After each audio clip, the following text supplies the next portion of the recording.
Hello, students. Today we are going to study the first chapter of political science, that is, working of the Constitution. Before we begin the chapter, let us look at the learning objectives of the given chapter. In this chapter, we are going to study three main objectives, that is, democracy, social justice, and judicial system. So, children, let's begin the chapter. The textbooks of political science till now help us to understand the local self government, the values, and the philosophy of Indian Constitution, the governing structures created by the Constitution, and India's place in the international relations. The main objectives of the Indian Constitution is to establish a secular and democratic republic, to ensure justice and freedom of its citizens. The Indian Constitution is seen as the means through which a progressive developed society based on social justice and equality will be established. The Constitution came into the force on 26 January 1950, and since then the government has been working in accordance with the principles of Constitution. In this chapter, we will take a brief overview of the wide-ranging nature of Indian democracy, important changes that have taken place in political progress, and steps that have been taken to establish social justice and equality. This review will primarily focus on three areas, that is, democracy, social justice, and judicial system. Now, children, we are going to study each of them one by one. Democracy. Children, what is democracy? Democracy is a system of government by the whole population or all the eligible members of a state, typically through the elected representative. Indian democracy deals with political maturity, right to vote, decentralization of democracy, and right to information. So, children, let us understand each one of them one by one. Political maturity. Democracy does not merely imply a representative structure. The essence of representative structure is to integrate the principles of democracy. Now, children, what are the principles of democracy? The principles of democracy are rule of law, freedom of press, respect of human rights, active political process, enlighten citizens in the actual practice. Once this is done, democracy became an integral part of political life of the society. Accordingly, the Indian people have direct representations in the parliament, state legislature, and local government. Holding free and fair elections at regular interval is an important indicator of India's successful democracy. The increasing participation of the people in the political process and political competitions shows that India's democracy has become successful to a great extent. Right to vote. The Indian Constitution had made the provision of right to vote for the adults. In the pre-independence period, several provisions existed which restricted the right to vote. All such provisions were cancelled after independence, and India's constitution guaranteed adult suffrage by giving right to vote equally to both men and the women above the age of 21 years. Adult suffrage means adult suffrage is the right of the citizens in a given society who are entitled to vote in an election. The voting age gave opportunity of political participation to the young generation in India. Such provisions have made India the largest democracy in the world. India has the largest number of voters compared to the other democratic nations. This changes is not only quantitative but also qualitative, as new political parties are emerged with active support of young voters. These parties represent various expectations of people and compete with the political sphere. Decentralization of power is central to the democratic government. Yes, right. Decentralization of power is central to the democratic government because it controls the misuse of power and also creates opportunity for political participation for the common people. The word decentralization means the transfer of authority from central government to the local government. The directive principle of state policy includes the provision for democratic decentralization. One such important provision is regarding empowering the local government, making genuine democratic governance a reality. After independence, several attempts were made towards the democratic decentralization. One such important attempt is 73rd Amendment as well as the 74th Amendment of the Indian Constitution. Children, 73rd Amendment deals with Panchayat Raj, whereas 74th Amendment of Indian Constitution deals with the municipality, which gave a constitutional status to the local self-governing institution and also increases their power. Children, let us do the given activity. The name of the activity is Can you tell the reasons? First one, some seats are kept reserved for women to increase their participation in the political process. So the answer is women's empowerment movement started after the independence. The women's participation in the political process was less from the beginning.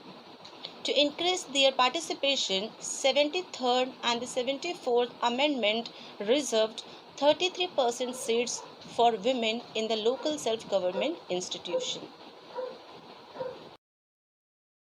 Question number 2. Some seats are kept reserved for weaker sections of the society so that they can get a share in the political power. Answer. The weaker section of the society were deprived of education. In human practices like untouchability was prevalent. They were not able to participate in the politics. In order to establish social justice and equality, after freedom, reservations are given to the weaker section. Question 3. The State Election Commission has been established. Answer. The duty of the Election Commissioner is to conduct election in impartial way and in a free atmosphere. Election for the Parliament and state assemblies are conducted by National Election Commissioner. India is a huge country, so it was impossible to put the burden of election of local government bodies on National Election Commission. Hence, the State Election Commissioner was formed. Question number 4. The 11th and the 12th schedule was added to the Constitution. Answer. The 11th and the 12th schedule was added to the Constitution because the 73rd Amendment added the 11th schedule of the Constitution. The 11th schedule covered 29 subjects with the function of Panchayat Raj. The 74th Amendment to the Constitution added 12th schedule and covered 18 subjects which deals with municipalities. It gave constitutional status to municipalities and panchayats and aimed to strengthen rural and the urban government so that they can function effectively.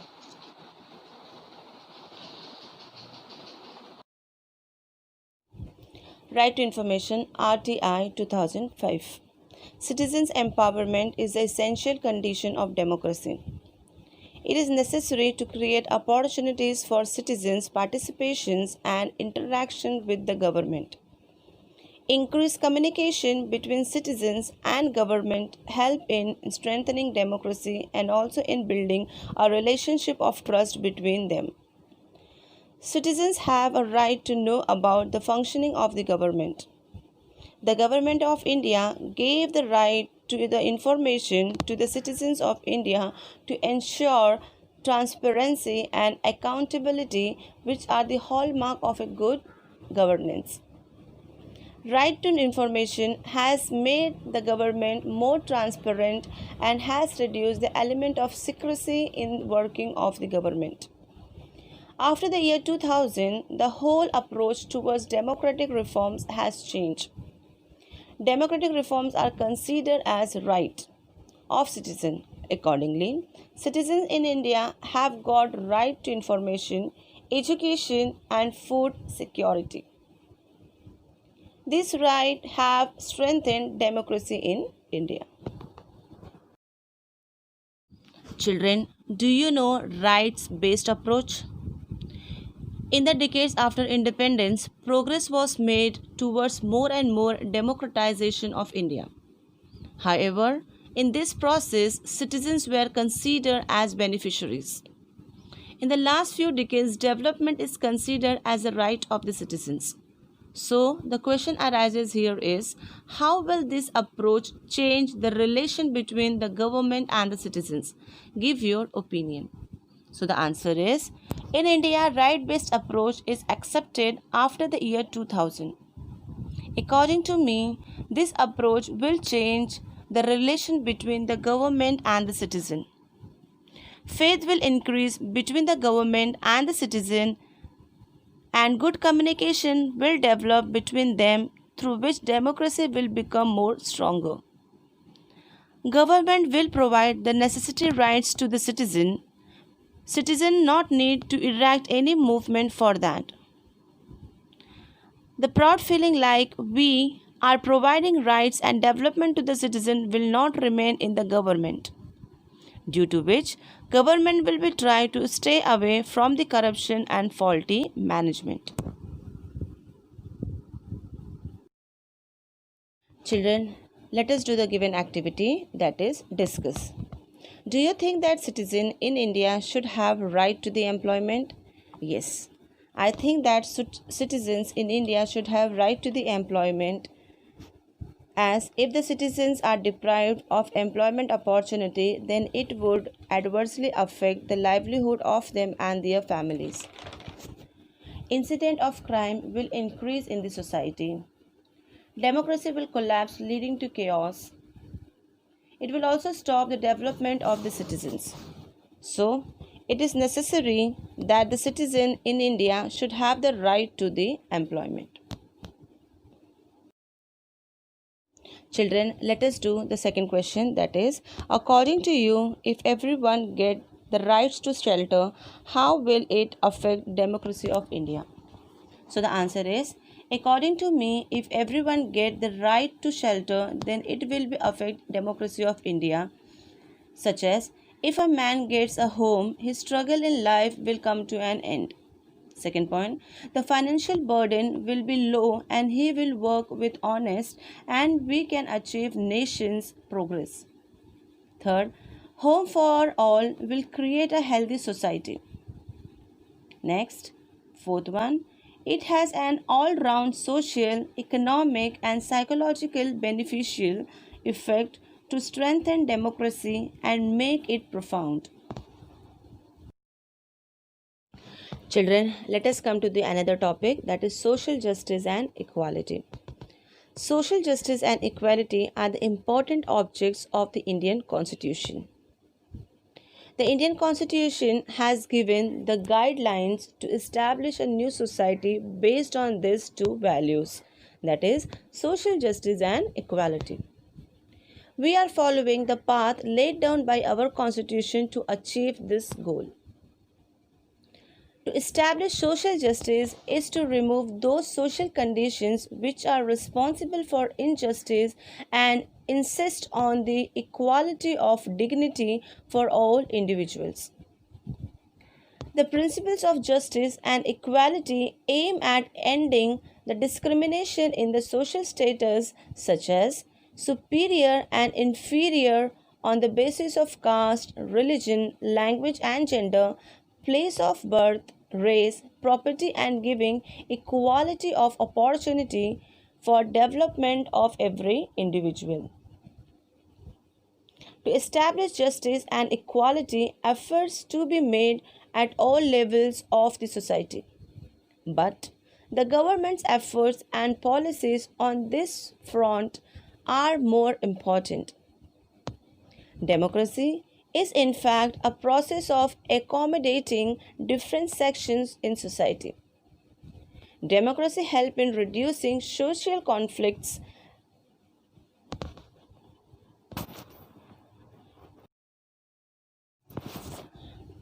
Policy of reservation of seats.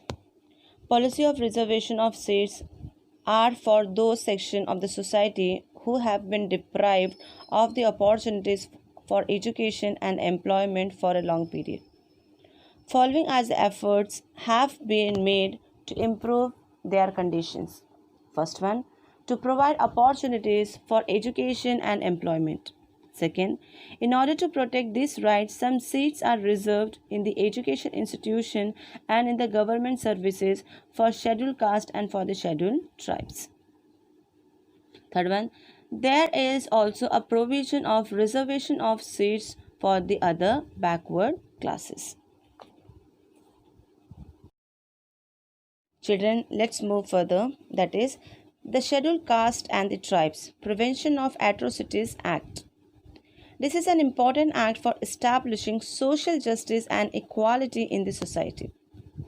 This act prevents any injustice against the people belonging to scheduled caste and scheduled tribes, and any act of atrocity committed against them is liable for punishment. Children, let us do the given activity, that is, do this. First question, what efforts should be made to prevent atrocities?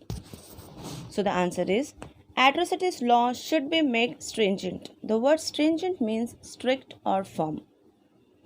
Fast courts should be set up to handle such cases. Efforts should be made for improving economic status of the backward classes. The government should make efforts to establish social justice and equality in the society.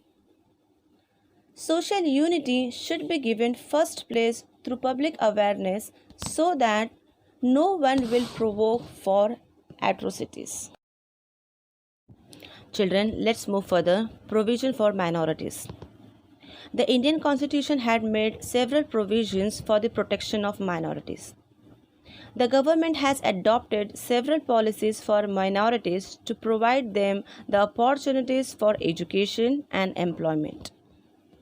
The Indian Constitution prohibits discrimination on the basis of caste, religion, race, language, and region. This is a comprehensive provision for minorities which fundamentally protects their rights to equality, freedom, rights against exploitation, and cultural and educational rights. Children, let us understand laws relating to women and prohibition for representation. In the post-independence period, efforts were made for empowering women. Taking into consideration the problem of women, several policies have been adopted at national and international level to remove illiteracy among women and to make available opportunities for their development. The right to have an equal share in the property of father and husband. Dowry Prohibition Act, Act Against Sexual Harassment, Domestic Violence Prohibition Act are some of the important provisions which create a favorable atmosphere for protection of freedom of women and securing their development. In India, from very beginning, women have inadequate representation in politics and political institutions. Many countries in the world have made efforts to increase representation of women. From this perspective, changes has taken place in India as well. The 73rd and 74th Amendment reserved 33% of seats for women in local self-governing institutions. This percentage has been raised to 50% in several states including Maharashtra. The Act for Protection of Women Against Domestic Violence is an important step in the direction of the democracy. This act underlined the needs to protect the dignity and self-esteem of women. This act rejected the traditional forms of domination and expanded the scope of Indian democracy to make it inclusive in true sense. Children, let us do the given activity. The name of the activity is Do This. The representation of women in the Lok Sabha. Read the chart and answer the following question. First one, in which election year is the number of women's MP is minimum? So the answer is, in the year 1977, the number of women's MP is minimum. That is 3.51%. Let's move to the next question.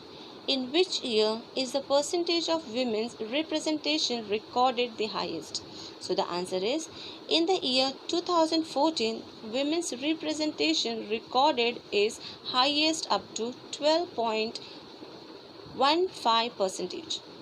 Let's move to the next question. Do you think Indian Constitution is up to date as per the need of modern times?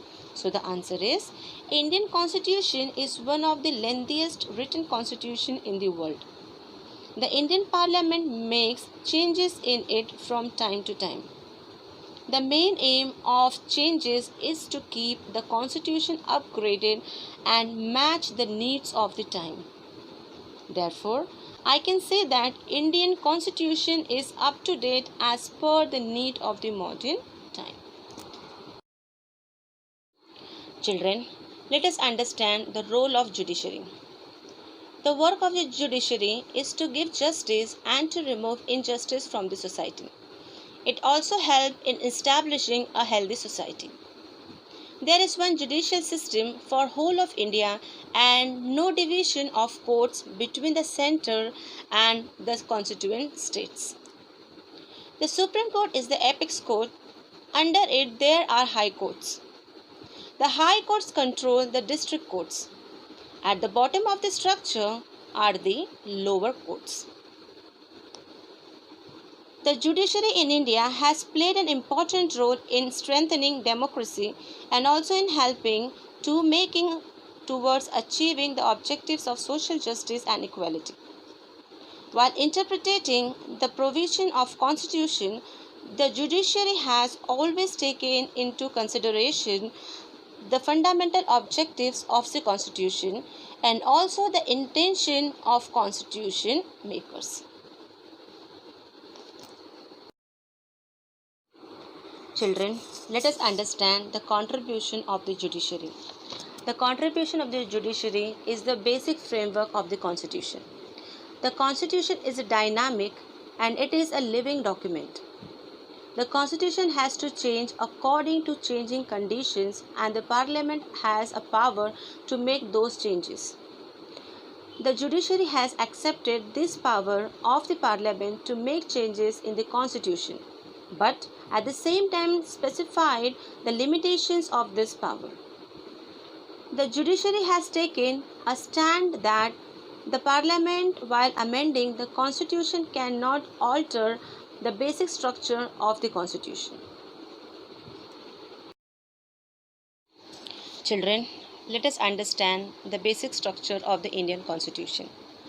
The Indian Constitution deals with republican and democratic form of government, federal structure of the Constitution, promotion of unity and integrity of the nation, sovereignty of the nation, secularism and supremacy of the Constitution.